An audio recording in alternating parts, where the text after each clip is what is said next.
नमस्कार, मैं हरिश्चंद्र यादव रसायन गंगा के यूट्यूब चैनल पर आप सभी लोगों का एक बार पुनः हार्दिक स्वागत है। जैसा कि पिछली क्लास में हमने चर्चा किया था कि किसी भी केंद्रीय धातु का ऑक्सीकरण संख्या बहुत ही इम्पॉर्टेंट होता है। इतना इम्पॉर्टेंट होता है कि उसका EN निकालना, इफेक्टिव एटॉमिक नंबर, उसका चुंबकीय व्यवहार निकालना, उसका कलर प्रॉपर्टी देखना और यहाँ तक कि उसकी ज्यामिति को बताने में भी यह सहायक होता है। तो आज की क्लास में हमें पढ़ना है how we calculate EAN। EAN का मतलब होता है इफेक्टिव एटॉमिक नंबर।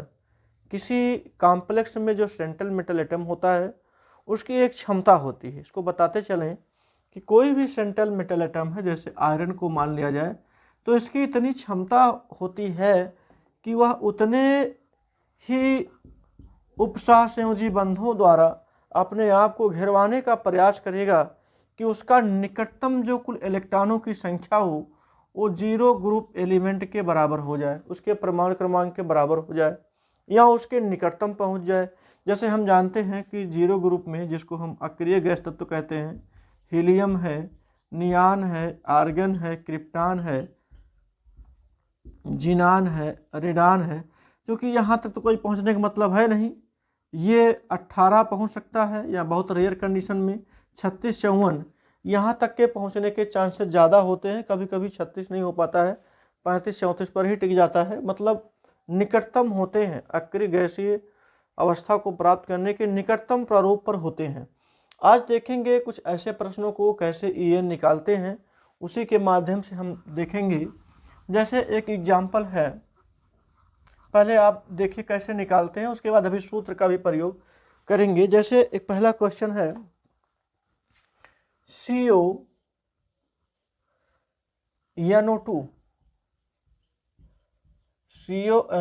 और यहाँ पर 3 नेगेटिव चार्ज दे दिया गया। यहाँ ध्यान दीजिए, सबसे पहले हम क्या करेंगे, ऑक्सीडेशन नंबर ही निकालेंगे किसी सेंट्रल मेटल का जो इसमें दिया गया हो।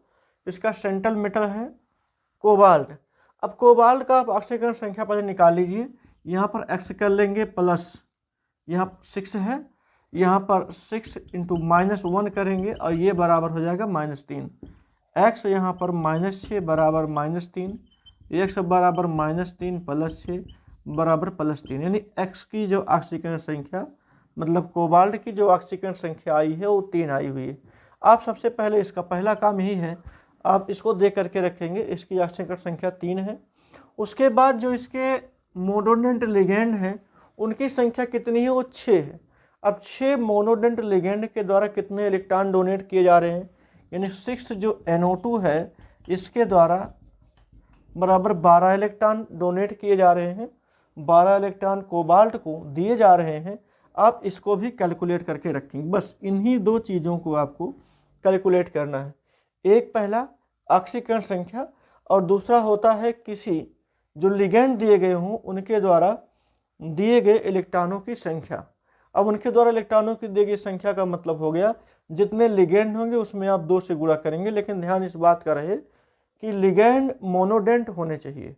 डाइडेंट होंगे तो संख्या में वो 2-2 कोऑर्डिनेट बांड बनाएंगे तो 4 हो जाएगा, 4 से फिर 2 से गुणा करेंगे हम। तो अच्छा है अगर मोनोडेंट लिगेंड है, ये चूंकि मोनोडेंट लिगेंड की कैटेगरी में आता है, इसलिए एक कोऑर्डिनेट बांड बनाने में केवल 2 इलेक्ट्रॉन देता है।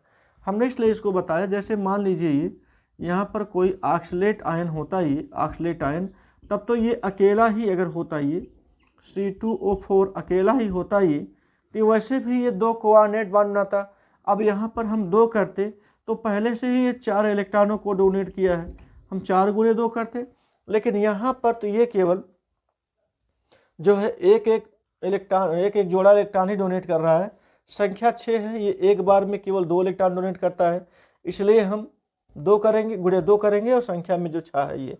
अच्छा, इन दोनों के बाद क्या करना है, जब इस तत्व की इन सेंट्रल मेटल की ऑक्सीकरण संख्या आ जाए तो उसको लिखेंगे CO3 पॉजिटिव में कुल कितने इलेक्ट्रॉन हो गए। हम जानते हैं इसका 27 होता है, 27 में से 3 निकल गए, बचा 24 और 24 में यही 12 जोड़ देंगे, आ जाएगा 36। यही इसका EAN नंबर होगा। बात क्लियर हुई। मतलब ऑक्सीकरण संख्या निकालने के दौरान हमें ये जरूर पता चल जाएगा कि जिस तत्व का ऑक्सीकरण संख्या निकला है उससे इलेक्ट्रॉन गायब हुए हैं। इलेक्ट्रॉन गायब हुए हैं कितने, 3 गायब हुए हैं। तो बचा कितना 24। 24 ये प्लस NO2 द्वारा दिए गए इलेक्ट्रॉनों की संख्या कुल है 12, तो 12 ये 24 जोड़ करके ले आएंगे 36, और 36 ही इसका EAN नंबर होगा, इफेक्टिव एटॉमिक नंबर होगा। तो इसी प्रकार से बहुत सारे एग्जाम्पल आएंगे, आप उसको कर सकते हैं। सूत्र का भी प्रयोग कर सकते हैं, सूत्र बहुत बड़ा नहीं है, बहुत आसानी से समझ सकते हैं। सूत्र को जैसे समझना हो तो इसके दो तरीके से हम सूत्र को बता सकते हैं। पहला तरीका देखिए, ये पहले की बात कर लें तो यहाँ लिख सकते हैं ऑक्सीडेशन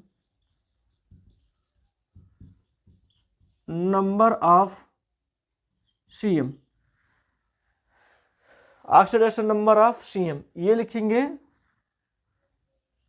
और ऐसे एक एक करके निकालिए। Oxidation number of CM, central metal का ऑक्सीडेशन नंबर निकालेंगे, उसके बाद CM पर जो चार्ज आएगा उसको लिख देंगे, प्लस हम करके X कर सकते हैं, जो चार्ज आया उसको लिख दिए, बराबर कुल electron,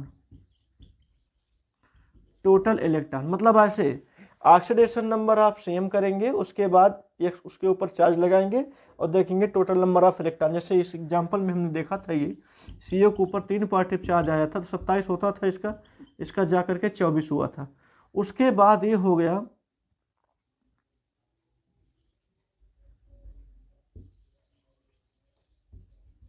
donation of total electron by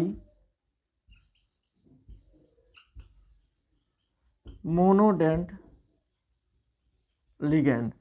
मैंने डोनेशन कितना इलेक्ट्रॉन डोनेट किया है मोनोडेंट लिगेंड, उसको भी लिखेंगे। जैसे यहाँ पर हमने देखा था, यहाँ पर संख्या इनकी 6 थी और एक मोनोडेंट लिगेंड केवल 2 इलेक्ट्रॉन डोनेट करता था, कुल मिलाकर के 12।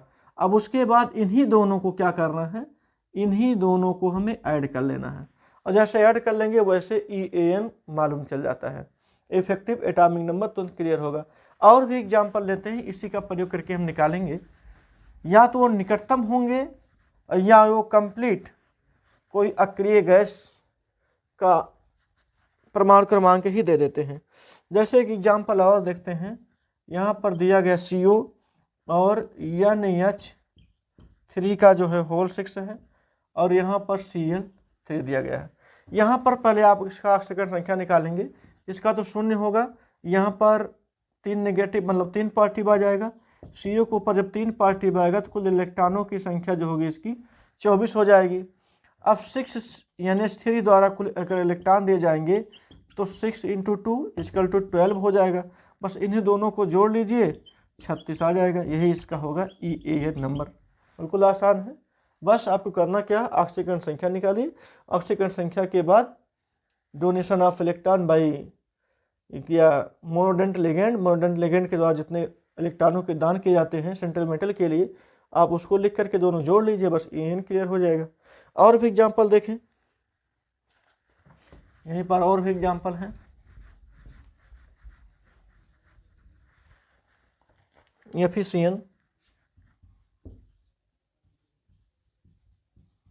एफिशिएंट का होल 6 और यहाँ पर 3 नेगेटिव दे दिया गया।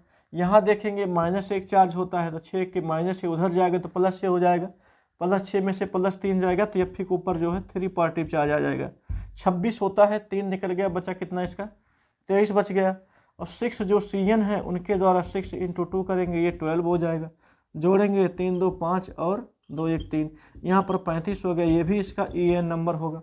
जरूरी नहीं है 36 आ जाता तो अच्छी बात है, नहीं आता तो उसके करीब में है, 35 आया है, ये भी इसका EAN नंबर है। यहाँ पर भी क्लियर। और भी एग्जाम्पल ले सकते हैं, जैसे एग्जाम्पल है Mn, इसको हटा देते हैं।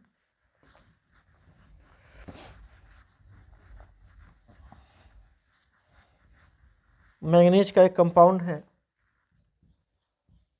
Mn, H2O का होल 6 और यहाँ पर 2 पॉजिटिव चार्ज दिया गया है। यहाँ पर देखेंगे इसका ऑक्सीजन संख्या निकालना, क्योंकि ये 0 होगा, ऐसे दशा में Mn के ऊपर 2 पॉजिटिव चार्ज आएगा। अगर 2 पॉजिटिव चार्ज आएगा तो 25 में से 2 निकल जाएगा, ये बचेगा इसका 23। और यहाँ पर 6 H2O के द्वारा यहाँ पर 6 × 2 करेंगे, यहाँ पर 12 हो जाएगा। 3 2 5 और 2 1 3, ये 35 जो होगा इसका EAN नंबर हो जाएगा। इसी प्रकार से आप EAN नंबर कोई भी कॉम्प्लेक्स दिया गया हो, आप EAN नंबर बहुत आसानी से निकाल सकते हैं।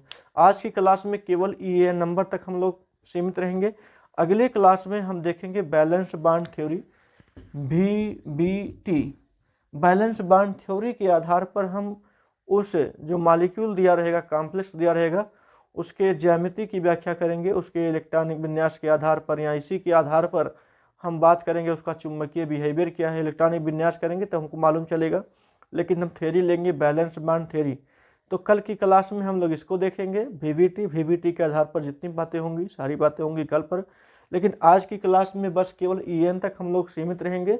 और इसके साथ ही ये भी एक बताना चाहेंगे कि VBT ही तैयार करता है किसी अणु की ज्यामिति, किसी अणु का बिहेवियर, मतलब जितना भी आप जान सकेंगे ज़्यादा से ज़्यादा गुणों की व्याख्या केवल VBT ही कर सकता है। तो बस आज की क्लास में इतना ही, मिलेंगे नेक्स्ट वीडियो में नेक्स्ट क्लास के साथ। तब तक के लिए जय हिंद जय भारत।